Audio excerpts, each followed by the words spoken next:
प्यारे बच्चों, आज हम आपको जीएस में कुछ संप्रदाय और उनके संस्थापकों के नाम याद करवाने की कोशिश करेंगे। तो आइए देखते हैं। संप्रदाय और उनके संस्थापक। इधर संप्रदाय है, इधर संस्थापक का नाम है। इसको हम एक स्टोरी बना के आपको याद करवाने की कोशिश करेंगे। तो आमतौर पे स्टोरी सत्य नहीं होती, हमें किस शब्द में से कोई ऐसा भाव निकालना है जिस भाव को स्टोरी के रूप में हम कन्वर्ट कर सकें। तो देखिए, पहला है आजीवक। आजीवक संप्रदाय। आजीवक संप्रदाय यहाँ है मक्खलीपुत्र गोशाल। मक्खलीपुत्र गोशाल। तो आप इनको कैसे याद कर सकते हैं? देखिए, यहाँ लिखा आजीवक, तो ये कर लीजिए आज कल के जीव। आज कल के जीव अपने पुत्रों को गौ माने गैया, गौशाला में ले जाके मक्खन खिलवाते हैं। आजकल के जीव अपने पुत्रों को कहाँ ले जाते हैं? गौशाला में। और वहाँ पे क्या खिलाते हैं? मक्खन खिलाते हैं। तो आजकल के जीव यानी आजीवक, जैसे ही आप सोचेंगे तुरंत दिमाग में आ जाएगा। इसके बाद अपने पुत्र को ले जाके गौशाल में, तो पुत्र किसके थे? गौशाल। क्या खिलवाते? मक्खन यानी मक्खली। तो इस तरीके से आपको याद हो जाएगा, आजकल के जीव अपने पुत्र को गौशाला में ले जाके मक्खन खिलवाते हैं। आइए नेक्स्ट देखते हैं। घोर अक्रियावादी। घोर अक्रियावादी पूरण कश्यप। पूरण कश्यप। तो कैसे याद कर सकते हैं? जो लोग, यहाँ लिखा अक्रिया यानी कोई कार्य नहीं करते। घोर अक्रियावादी यानी जो व्यक्ति घोर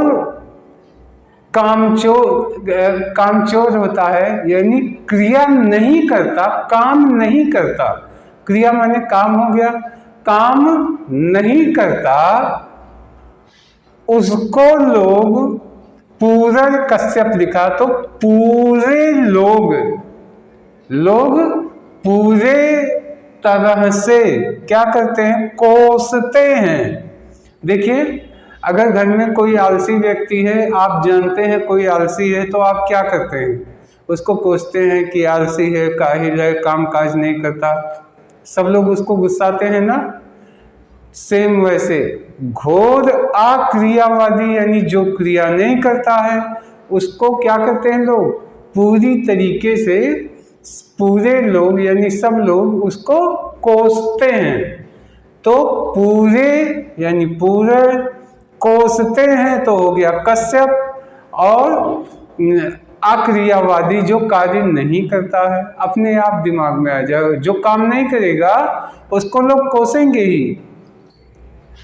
नेक्स्ट, यदृच्छावाद। यदृच्छावाद आचार्य अजीत। देखिए, इसको याद करने का बहुत अच्छा सा तरीका बता रहा हूँ। मान लीजिए आप सड़क पे गए, वहाँ पे एक व्यक्ति जो है एक प्रतियोगिता रखता है और उसमें सबको आमंत्रित करता है, आप आइए इस कंपटीशन में। और उसमें इनाम के तौर पे क्या मिल रहा है? अचार। समझिए, अचार का डब्बा मिल रहा। ठीक। अब वो जो प्रतियोगिता व्यक्ति करवा रहा है, उसने कह रहा है, यदि आपकी अचार खाने की इच्छा हो, यदि आपकी अचार खाने की इच्छा हो, इच्छा यदि इच्छा, तो यदि इच्छा अचार, अचार सब लोग खाते हैं, तो अचार से हो गया आचार्य। अगर यदि आपकी अचार खाने की इच्छा हो तो इनाम जीतो। देखिए, आ जीत, तो क्या हो गया? आओ और इनाम जीतो। तो इनाम में आपको क्या मिलेगा? आचार्य मिलेगा। तो यदि इच्छा हो, यदि इच्छा तो क्या, यदि इच्छा हो यानी यदि इच्छा हो क्या खाने की हो? आचार, तो आचार्य। तो इसमें क्या करना पड़ेगा? प्रतियोगिता जीतनी पड़ेगी। जीत अजीत तुरंत दिमाग में आएगा। अगर स्टोरी पे ध्यान देते हैं तो एट वंस आपको तुरंत याद हो जाएगा। आइए नेक्स्ट देखते हैं, भौतिकवादी। भौतिकवादी यहाँ लिखा है पकुध कच्चायन। पकुध कच्चायन, देखिए बहुत आसान है याद करना। भौतिकी में क्या रिसर्च किया जाता है?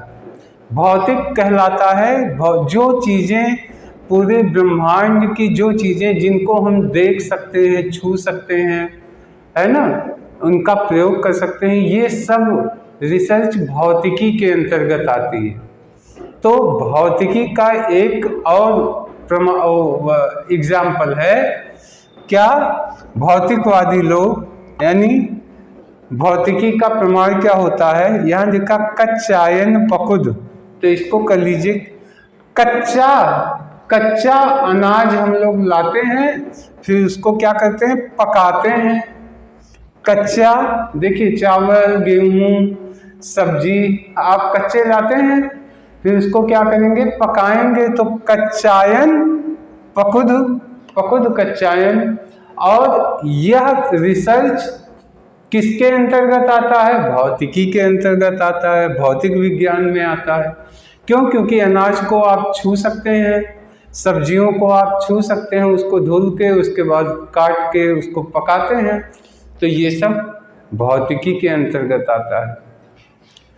तो भौतिकवादी लोग क्या करेंगे? कच्चे चीज़ों को पकाते हैं। इसी से आपको याद हो जाएगा। फिर है अनिश्चयवादी। अनिश्चयवादी यानी जो कोई काम का निश्चय नहीं कर पाता, तो वो क्या करता है? देखिए यहाँ लिखा संजय वैठली पुत्र। संजय वैठली पुत्र, तो इसको कैसे याद कर सकते हैं आप? देखिए यहाँ लिखा संजय, तो कर लीजिए सज के, सज संवर के बैठा रहे। अगर कोई व्यक्ति सज के यानी अच्छे अच्छे कपड़े लत्ते सब पहन करके क्या करें? बैठली है ना, तो कर लीजिए बैठे हों। इसका मतलब है कि वो अनिश्चय में रहते हैं कि मैं क्या करूं क्या ना करूं, तो अनिश्चयवादी हो गया। यानी जो निश्चय नहीं ले पाएगा तो वो काम नहीं कर पाएगा ना। तो जो निश्चय नहीं ले पाएगा वो क्या करेगा? बैठा ही तो रहेगा, बैठा रहेगा और कपड़ा लत्ता पहन के बैठेगा। यानी सज के बैठे, सज यानी संजय, बैठे यानी वैठली पुत्र। और ऐसा व्यक्ति क्या होता है? अनिश्चित होता है, यानी वो समझ नहीं पाता मैं क्या करूं क्या ना करूं, तो ये हो गया अनिश्चयवादी। तो प्यारे बच्चों, आशा है कि आपको ये एक ही बार में याद हो गया होगा। अब हम नेक्स्ट वीडियो में और भी कुछ संप्रदायों के बारे में लेके आएंगे। तब तक के लिए धन्यवाद, नमस्कार।